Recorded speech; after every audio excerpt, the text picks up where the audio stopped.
Right now, though, I welcome Rod Warner in studio and another dynamic personality. Thank you so much for joining us. Rod is the founder of Building Resilience, the author of Building Resilience and the Building Resilience Handbook, and also a successful blogger, may I add. Rod, good afternoon. Thank you. What a wonderful introduction.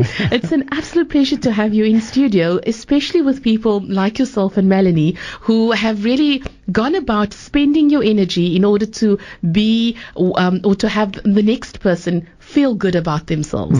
That's fabulous. I'm delighted to be here. I've spent 10 years in this field of resilience, so it's wonderful to exercise my passion and to talk to people about it, which is what I really enjoy. And you can actually see your face beaming, so I'm looking forward to this discussion. Any SMSs, you're welcome to send them to 47913. Any questions that you may have, we'll see if Rod can answer that for you.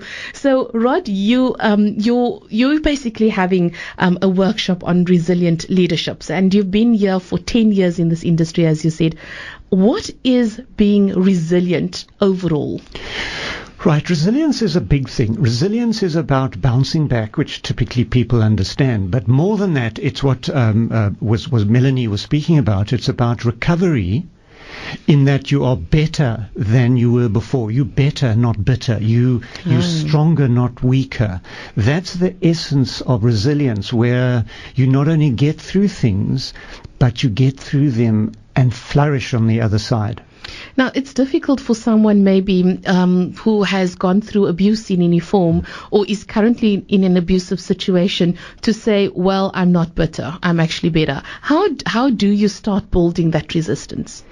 Right. Well, that's the big question. And as Melanie was indicating, it's a complicated thing. I did some research about resilience some years back, and I interviewed South Africans, 73 people. I said, tell me a story of something that you've been through and you've been victorious. And from those stories, I found 7 constructs, 7 parts that go to make up resilience.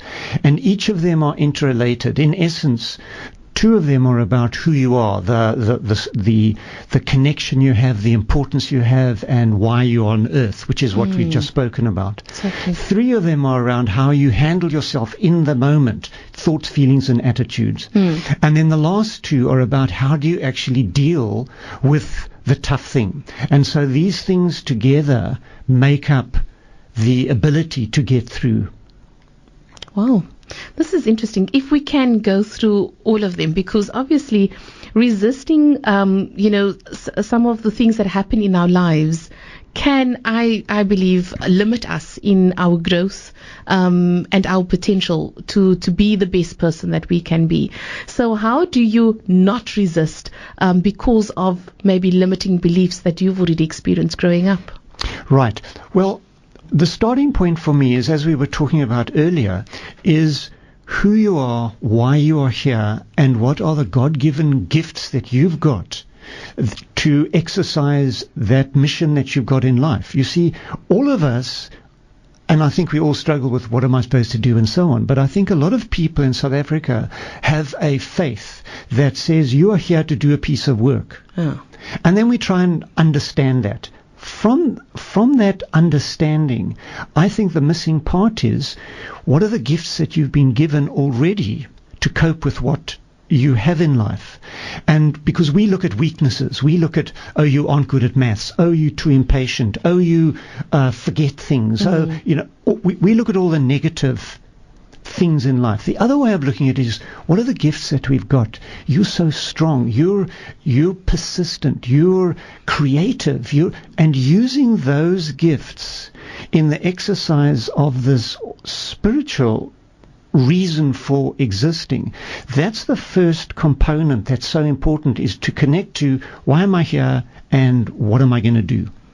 I think that is actually powerful, because we are so critical of ourselves many a times, coming back to those negative messages that we receive. And it's not always easy if you have a child in front of you that says, I hate maths or I hate X, Y, and Z, to try and change that perception. Right, let's talk about that, because that's the next 3. Thoughts, feelings, and attitudes. How do I manage my internal world, my internal in my case, how do I manage the rod? When I came to this interview, which I'm so enjoying, and the little voice said to me, "You're going to mess this up. You're going to be late. Where are you going to park? Look, there's no parking in the road. Oh, you're going to, Now, managing, and it's everyone has this. You've got an ugly committee that meets in your head and says, you're wrong. And you have to say to that committee, shut up, sit down, and keep quiet. I am running my life, not you. That is powerful, because it's literally taking charge of how you're thinking. Yes. And actually there are techniques, there are reframing techniques, there are positive emotion exercises and things to do that actually can help. So let's be practical. Your child comes to you and says, Mommy, I hate maths, I hate the teacher, I hate the class, I hate the little boy next door, I hate the little girl next door. In essence, my life is at an end. Now, on the one hand, you want to give that child a clap because this is really not what you want to hear. On the other hand, that didn't work from your parents to you. No, and you don't want to do it to them. Yes. So what do? One of the things to do is to, instead of arguing with the child, is to say, gee, I can understand how upset you are. You failed the test. All your other friends got 8 out of 10 and 10 out of 10. You got 4. Gee, anyone would be upset. So first of all, you acknowledge the feeling. Secondly, you then talk to the child and say, when did you pass? When was the last time that actually, in essence, you felt competent and you were competent and you were successful? You go back to that. And you say, what were you doing then that made you successful? And this can be maths, this can be the child doesn't want to bake because the child burns the things in the oven. Or it could be an adult who says, I can't handle this Excel spreadsheet. I just don't know how to use my computer or this wretched Twitter account with all these it keeps refreshing every time. When were you successful and what were you doing? And let's leverage that to be successful now. And when you do that, you create new pathways to success. So it's literally all in the mind. It's in the mind, but it's also in the heart. You see, when you're angry and afraid, you have what the scientists look at and call narrow thinking and fixed focus, and you look at right and wrong. And that's what you see in the political landscape at the moment in South Africa, where everyone has, either or binary options. Either do this or that. You either do, and that's so uncreative, and we close down our creativity when our emotions lead us astray. Then our thoughts, we can't be creative. So our thoughts, to reframe the thoughts and to find other things to do, we need to start off with, how do I bring genuine good feelings into my heart? And an easy way, for example, is just by gratitude. All this is happening, and what am I deeply grateful for? And when that happens, you bring into your heart liberating, mind-opening capacity to look at your adversity and tough times differently. It's not an easy task. It's really not, but it's also just being mindful. I think we've had that discussion before on this radio, being mindful of your feelings, of your thoughts and your actions ultimately. Absolutely correctly. And then the last two components of resilience are to reach out to other people, to not only give but to get help. Because of course, as parents, we're quite good at giving help, but we really not that good at saying, I'm in trouble, help me. Or to your partner, I've had a really rough day. Can you just give me half an hour just to get into my head, and then I'm going to be the loving mom, the loving dad that I'd like to be. Right, let's keep that thought. When we come back, I'd love to hear our listeners' thoughts on this. 47913. Have you been resilient? When have you been resilient? And has it worked for you? We're also going to be talking a bit later on about mental strength. So stay tuned to Voice of the Cape. We'll be back after this.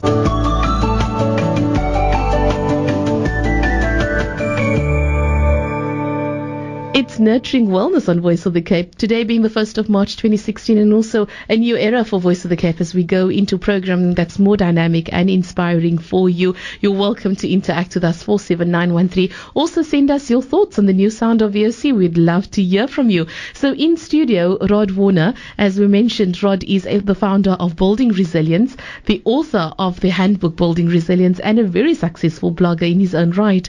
So we're talking about resilience now, Rod, and you were saying reaching out to other people is so important and asking for help. Why do we have this belief that if we ask for help, we are a failure? And I think it's because of what we were talking about earlier with the emphasis we have on the negative. And we have in our mind that weak people ask for help. I think it should be the other way around. I think strong people ask for help. Strong people ask the right person.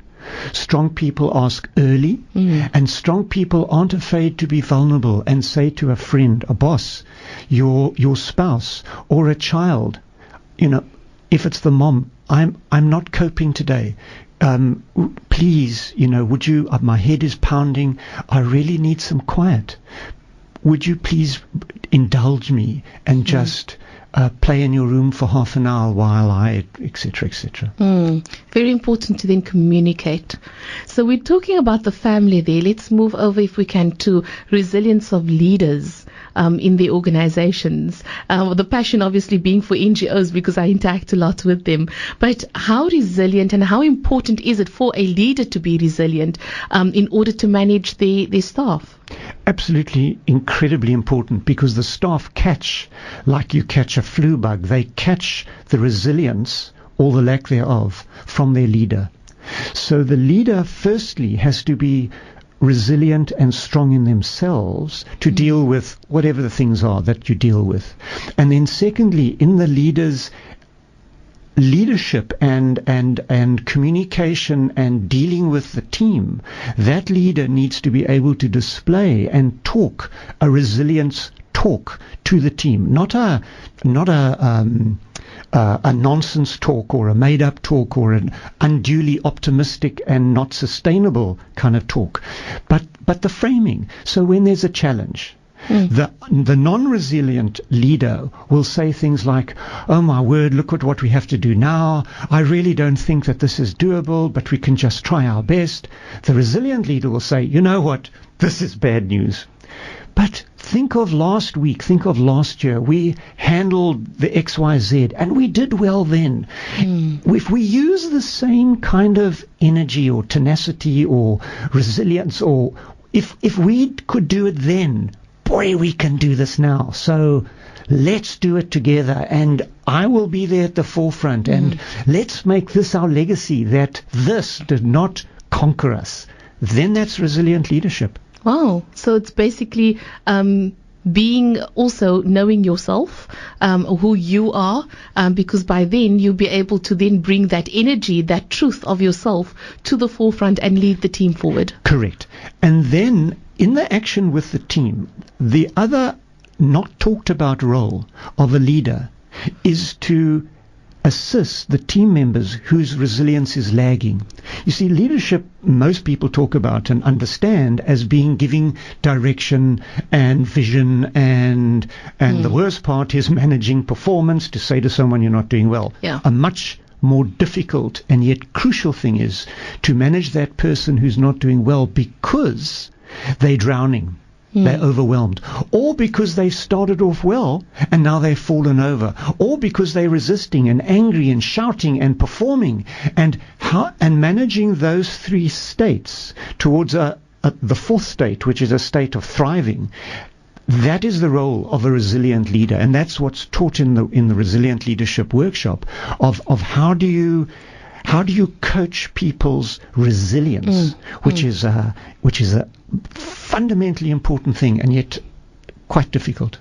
At the beginning of February, I had a discussion with another engagement specialist, and she was talking about how leaders should start engaging their employees. And what really struck a chord with me is, as a leader, your responsibility is not to think of that salary at the end of the month, but you've actually got to think about what is in the best interest of this company. And even if it means that you are going to be tipping on people's toes, or tapping on their toes, whatever, at the end of the day, it's about making the decision in the best interest for the company, because by doing that, you then have everyone else's you've got everyone else at heart, in other words, and you're building their career and developing their career. Absolutely. Let me give you an example of that. This is a real life Cape Town example. In a very large, let's just say a white collar company here in Cape Town, I have dealt with several managers. In fact, it's in several companies. So I've dealt with several managers in several companies facing the same thing, and that is the manager has been told, you and your team are going to be non-viable in the future. You are not needed. We're going to be sizing, and we're going to be getting rid of you and the functions. Wow. And the implication for this is that your team will lose their jobs. They can apply for other jobs, and let's hope we can accommodate them. And oh, by the way, you too.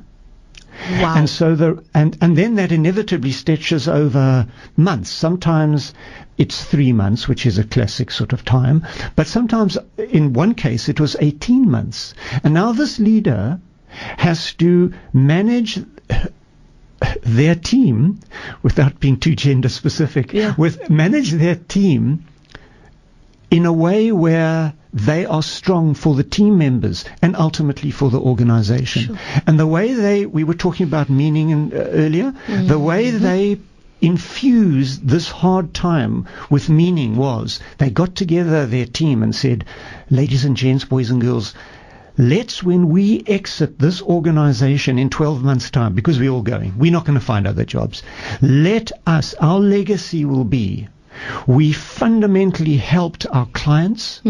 We made the organization proud of ourselves. And you know what? Most of all, we're proud that we as human beings stood strong. Wow. And you know that most of those people, they're no longer working there because they weren't jobs. Most of those people have jobs again because when they left, they were so confident and so proud that the saying of one door closes and another door opens, you can't see that if you're scared and angry.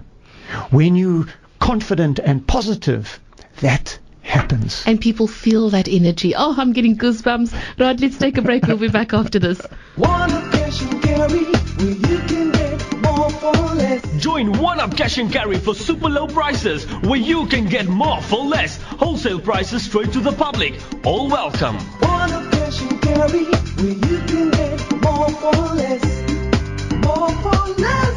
Die lappies is kwai lappies. Attention all loyal Kwai Lappies customers. Due to popular demand, we're extending our sale until Saturday the 6th of March. We are selling all fabrics from only R9.99 per meter. That's all fabrics from only R9.99 per meter. So hurry on down, and remember, sale ends on Saturday the 6th of March 2016. Many other bargains also available in store. Find us at number 2 Victoria Road, Woodstock. Phone 021-801-2483 or 082-735-4314. Wishing all our clients well over the festive season. Kwai Lappies, Kwai Prices. Kwai prices. Kwai lappies. When you put on shades to hide from the sun's glare, is it branded shades or anywhere eye care? Appearance dictates perception, so be fashion finicky. For the best representation, dress your home perfectly. Popular Blinds are offering low prices on our new laminated wooden blinds and window shutters, custom-made vertical blinds, bamboo blinds and Venetian blinds. We are open 7 days a week, including public holidays. Call us on 021-638-5089 for a free quotation, or visit number 11 Borsdorf Road behind Vangate Mall. Popular Blinds opens a whole new world to interior decorating.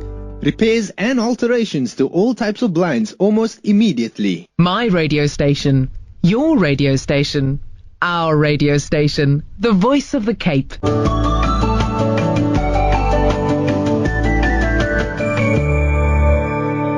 Last few minutes of the show today on Nurturing Wellness, absolutely loving it. We had a chat with Melanie Burke a bit earlier, and she was a thought leader discussing who am I, and now we're just bringing it all together with Rod Warner, who is also an author of Building the Handbook of Building Resilience and a successful blogger. I want to be added to that blog list, by the way, Rod.